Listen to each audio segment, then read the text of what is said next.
ಕಟ್ಟಡದ ಮೇಲೆ ಮತ್ತೊಂದು ಕಟ್ಟಡ ವಾಲಿಕೊಂಡಿದೆ. ರಾಯಚೂರಿನ ಮೋತಿ ಮಸೀದಿ ಬಳಿ ದುರಂತ ತಪ್ಪಿದೆ. ನಿವಾಸಿಗಳ ಸಮಯ ಪ್ರಜ್ಞೆಯಿಂದ ಭಾರಿ ಅನಾಹುತವೊಂದು ಇಲ್ಲಿ ತಪ್ಪಿದೆ. ಕಟ್ಟಡದ ಮೇಲೆ 4 ಅಂತಸ್ತಿನ ಮತ್ತೊಂದು ಕಟ್ಟಡ ವಾಲಿದೆ. ವಾಲಿರುವ ಕಟ್ಟಡದಲ್ಲಿದ್ದಂಥ ನಿವಾಸಿಗಳನ್ನ ಶಿಫ್ಟ್ ಮಾಡಲಾಗಿದೆ. 2 ಕಟ್ಟಡದಲ್ಲಿ ತಲಾ 3 ಕುಟುಂಬಗಳು ವಾಸ ಆಗಿದ್ರು. ಮೊಹಮ್ಮದ್ ದಸ್ತಗೀರ್ ಒಡೆತನದ 4 ಅಂತಸ್ತಿನ ಕಟ್ಟಡ. ಸಿರಾಜ್ ಕಟ್ಟಡದ ಮೇಲೆ ಮತ್ತೊಂದು ಕಟ್ಟಡ ವಾಲಿದೆ. ಸಿರಾಜ್ ಒಡೆತನದ 4 ಅಂತಸ್ತಿನ ಕಟ್ಟಡಕ್ಕೆ ಹಾನಿ ಉಂಟಾಗಿದೆ. ವಾಲಿರುವ ಕಟ್ಟಡದಲ್ಲಿದ್ದಂತಹ 3 ಕುಟುಂಬಗಳನ್ನು ಶಿಫ್ಟ್ ಮಾಡಲಾಗಿದೆ. ಹಾನಿಗೊಳಗಾದ ಕಟ್ಟಡ ನಿವಾಸಿಗಳಿಗೆ ಸೂಚನೆಯನ್ನು ಕೊಡಲಾಗಿದೆ. ಅವೈಜ್ಞಾನಿಕವಾಗಿ ನಿರ್ಮಿಸಿದ್ರಿಂದ ಈ ಒಂದು ಕಟ್ಟಡ ಈ ರೀತಿಯಾಗಿ ವಾಲಿದೆ ಅನ್ನುವಂಥ ವಿಚಾರ ಗೊತ್ತಾಗ್ತಾ ಇದೆ. ದೃಶ್ಯಗಳನ್ನು ನೀವು ಗಮನಿಸ್ತಾ ಇದ್ದೀರಿ. ಒಂದು ಕಟ್ಟಡ ಸಂಪೂರ್ಣವಾಗಿ ಮತ್ತೊಂದು ಕಟ್ಟಡಕ್ಕೆ ವಾಲಿಕೊಂಡಿರುವಂತಹ ದೃಶ್ಯ. ರಾಯಚೂರು ನಗರದಲ್ಲಿ ಬಹುಮಾಡ ಕಟ್ಟಡವೊಂದು ವಾಲಿರುವಂಥದ್ದು ಇಡೀ ರಾಯಚೂರು ನಗರದಲ್ಲಿ ಒಂದು ಆತಂಕವನ್ನು ಮೂಡಿಸಿದೆ ಅಂತ ಹೇಳ್ಬೋದು. ನೀವು ನೋಡ್ತಾ ಇರ್ಬೋದು ನನ್ನ ಹಿಂಭಾಗದಲ್ಲಿ ರಾಯಚೂರಿನಲ್ಲಿ ಇರ್ತಕ್ಕಂಥ ಏನು ನವರಂಗ್ ದರ್ವಾಜ ಇದೆಯೋ ಆ ಒಂದು ನವರಂಗ್ ದರ್ವಾಜದ ರಸ್ತೆಯಲ್ಲಿರ್ತಕ್ಕಂಥ ಒಂದು 4 ಅಂತಸ್ತಿನ ಕಟ್ಟಡ ವಾಲಿರುವಂಥ ದೃಶ್ಯಗಳನ್ನು ತಾವು ನೋಡ್ತಾ ಇರ್ಬೋದು.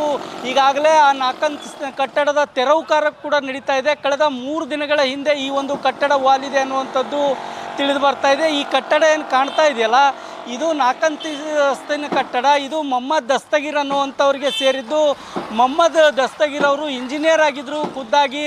ಹಾಗಾಗಿ ಅವರು ಈ ಒಂದು ಕಟ್ಟಡವನ್ನು ನಿರ್ಮಾಣ ಮಾಡಿದರು. ಸುಮಾರು 10 ವರ್ಷಗಳ ಹಿಂದೆ ನಿರ್ಮಾಣ ಮಾಡಿದಂಥ ಕಟ್ಟಡ ಏಕಾಏಕಿಯಾಗಿ ಪಕ್ಕದ ಕಟ್ಟಡದ ಮೇಲೆ ವಾಲಿರುವಂಥದ್ದು ತಾವು ದೃಶ್ಯಾವಳಿಗಳಲ್ಲಿ ನೋಡ್ತಾ ಇರ್ಬೋದು. ಅದು ಮೊಹಮ್ಮದ್ ಸಿರಾಜ್ ಅನ್ನೋರಿಗೆ ಸೇರಿರುವಂಥ ಕಟ್ಟಡ.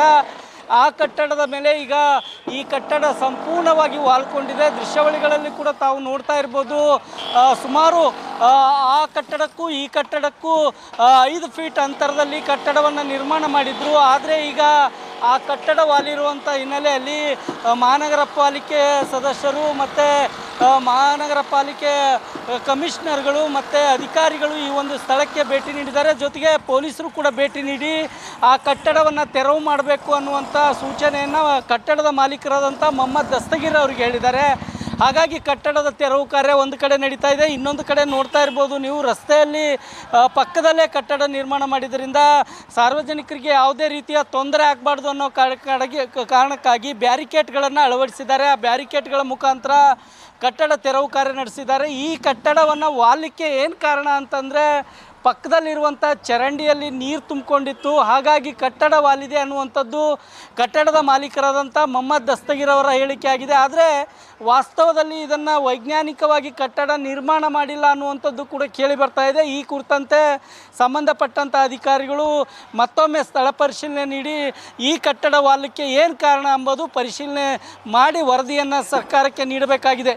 ಹೀಗಾಗಿ ಈ ಕಟ್ಟಡ ವಾಲಿದ್ದರಿಂದ ಇಡೀ ರಾಯಚೂರು ನಗರದಲ್ಲಿ ಒಂದು ರೀತಿಯ ಆತಂಕವನ್ನು ಮನೆ ಮಾಡಿದೆ ಅಂತ ಹೇಳ್ಬೋದು. ರಾಯಚೂರಿಂದ ಕ್ಯಾಮ್ರಾಮನ್ ಶ್ರೀನಿವಾಸ್ ಜೊತೆ ಜಗನ್ನಾಥ್ ಪೂಜಾರಿ, ಏಷ್ಯಾನೆಟ್ ಸುವರ್ಣ ನ್ಯೂಸ್.